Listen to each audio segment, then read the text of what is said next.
കേന്ദ്രമന്ത്രിയായ Nitin Jayaram Gadkari BJP. നേതാക്കൾക്ക് ഒരു ശക്തമായ മുന്നറിയിപ്പ് നൽകിയിരുന്നു. അത് മറ്റൊന്നുമല്ല, അധികം വൈകാതെ തന്നെ കേന്ദ്രത്തിലുള്ള ഈ സർക്കാർ ആടിയുലയാൻ സാധ്യതയുണ്ട്. പല സംസ്ഥാനങ്ങളിലും ബി.ജെ.പി. സർക്കാർ ഒരുപക്ഷെ തകർന്നേക്കാം. ഇതിന്റെ സൂചനയാണ് ഇപ്പോൾ വന്നുകൊണ്ടിരിക്കുന്നത്. ഇതായിരുന്നു ആ ഒരു മുന്നറിയിപ്പ്. എന്നാൽ പലരും ഇതിനെ കളിയാക്കുകയും നിസ്സാരമാക്കുകയുമാണ് ചെയ്തത്. എന്നാൽ മോദിക്കും അമിത്ഷായ്ക്കും കൊടുത്ത താക്കീതായിരുന്നു അതെന്ന് പലരും മനസ്സിലാക്കിയില്ല. ഗഡ്കരി ഇങ്ങനെ പറയാൻ കാരണമായതും മറ്റൊന്നുമല്ല, ബി.ജെ.പിക്ക് കേവല ഭൂരിപക്ഷം എന്നത് ഇപ്പോൾ രാജ്യസഭയിലും ലോക്സഭയിലുമില്ല. രാജ്യസഭയിൽ ബില്ലുകൾ എളുപ്പത്തിൽ പാസാക്കാൻ കഴിയില്ല എന്നതും ഉറപ്പാണ്. അതുകൊണ്ട് തന്നെ ഗഡ്കരിയുടെ വാക്കുകൾക്ക് വില കൊടുക്കാത്തവർക്കുള്ള മറുപടി എന്ന രീതിയിലേക്കാണ് ഇപ്പോൾ ഒഡീസയും രാജസ്ഥാനും നീങ്ങുന്നത്. അതുകൊണ്ട് തന്നെ അവിടെ എന്തും സംഭവിക്കാമെന്നുള്ള ഭയത്തിലാണ് നരേന്ദ്രമോദിയും അമിത്ഷായും ഉള്ളത്. രാജസ്ഥാനിൽ ഒരുപക്ഷെ കോൺഗ്രസ് മന്ത്രിസഭ ഉണ്ടാക്കുമോ എന്നതും കാത്തിരുന്ന് കാണേണ്ട ഒരു കാര്യം തന്നെയാണ്. ബി.ജെ.പിക്ക് റിബൽ MLA-മാരുണ്ടായാൽ അവർ കോൺഗ്രസിനെ പിന്താങ്ങിയാൽ ഒരുപക്ഷെ അവിടെ അവിശ്വാസ പ്രമേയം കൊണ്ടുവന്നാൽ അത് വലിയ രീതിയിലുള്ള അട്ടിമറിക്കായിരിക്കും കാരണമാവുക. ഇതേ രാഷ്ട്രീയ നീക്കം തന്നെയാണ് നവീൻ പട്നായിക്കും ഒഡീഷയിൽ നടത്താനിരിക്കുന്നത്.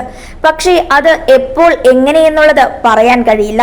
അതേസമയം രാജസ്ഥാനിലും ഒഡീഷയിലും ഈ വർഷം തന്നെ സർക്കാർ വീഴുമെന്നുള്ള സൂചനകളും ഇന്റലിജൻസ് റിപ്പോർട്ടിലൂടെ പുറത്തു വന്നിട്ടുണ്ട്. ബി.ജെ.പി. നേതൃത്വം കൃത്യമായും അത് മനസ്സിലാക്കിയിട്ടുമുണ്ട്. എങ്ങനെ അത് തടയണമെന്നുള്ള ഒരു സർജിക്കൽ സ്ട്രൈക്ക് തന്നെ നടത്താനാണ് ബി.ജെ.പിയുടെ തീരുമാനം. ഓപ്പറേഷൻ താമര വഴി ഇതുവരെ കോൺഗ്രസിനെ തേച്ചൊട്ടിച്ച കഥയെ നമ്മൾ കേട്ടിട്ടുള്ളൂ. എന്നാൽ അതേ നാണയത്തിൽ ബി.ജെ.പിക്ക് തിരിച്ചടി നൽകുന്നത് നമ്മൾ ഇതുവരെ കണ്ടിട്ടുമില്ല, കേട്ടിട്ടുമില്ല. അതുകൊണ്ട് തന്നെയാണ് ഈ ഒരു സൂപ്പർ ക്ലൈമാക്സിന് വേണ്ടി ജനങ്ങൾ കാത്തിരിക്കുന്നതും. കാരണം ബി.ജെ.പിക്ക് അവിടെ വലിയ തിരിച്ചടിയാണ് ലഭിക്കുന്നതെങ്കിൽ പിന്നെ ഒഡീഷയിലേക്ക് ബി.ജെ.പിയുടെ തിരിച്ചുവരവ് ദുർഘടം പിടിച്ചത് തന്നെയായിരിക്കും. രാജസ്ഥാനിലാണെങ്കിൽ ഒരുപക്ഷെ ബി.ജെ.പിയുടെ തിരിച്ചുവരവ് എന്നേക്കുമായി ഇല്ലാതാകുമെന്നുള്ളതാണ് മറ്റൊരു വസ്തുത.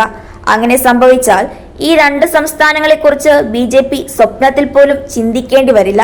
നമുക്കറിയാം, 2024 ലോക്സഭാ തിരഞ്ഞെടുപ്പിന്റെ ഫലം വരുമ്പോൾ ബി.ജെ.പിക്ക് 21 സീറ്റുകളുള്ള ഒഡീഷയിൽ നിന്നും 20 സീറ്റുകളും നേടിയെടുക്കാൻ കഴിഞ്ഞു.